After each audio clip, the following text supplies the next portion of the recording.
What's up guys, it's Travis, aka Beaker Wheelies, and this is my 2014 Street Bob. Just start off from the top, got my Big Al cycles, bubble clamp bars, along with the Buddy Settle bend bars as well. Got the HD quarter fairing, top line tube, along with the SD Customs fork brace, Lindell rotors, and then upgraded calipers as well.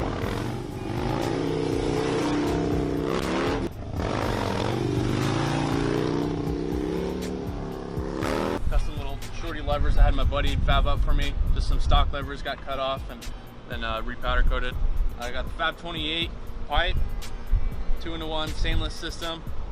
I just wanted to kind of keep it raw. Everything's kind of raw like that. As far as motor goes, it's all pretty basic. Just got cams in it, nothing too wild. You know, stock bikes pretty much just get it done. Everything else is kind of just powder coated. Got the Hagen Nitro shocks, 14.2 inches, just to kind of get me a little bit higher up in the air, along with the Lindell rotor in the back. Got a real low profile setup, tail light, and license plate lay down.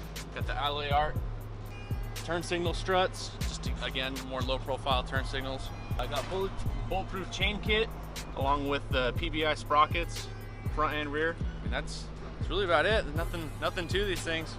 Paint's actually factory, which a lot of people don't think so. Yeah, no custom paint, just all straight from the factory. I had the stuff redone, just the side covers and the fender, but that was about it.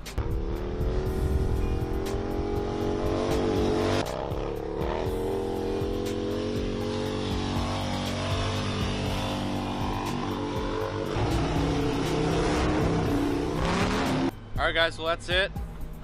You know, special thanks to good old Fab 28 Industries, Bulletproof Cycles hitting me up with the chain kit and the shocks, Big Al's help out with the bars here, and then of course Rebel Supply and Blessed for hooking me up with clothing. Make sure you check out TheRideTV's YouTube channel and also their Instagram, and also, you know, give me a follow as well.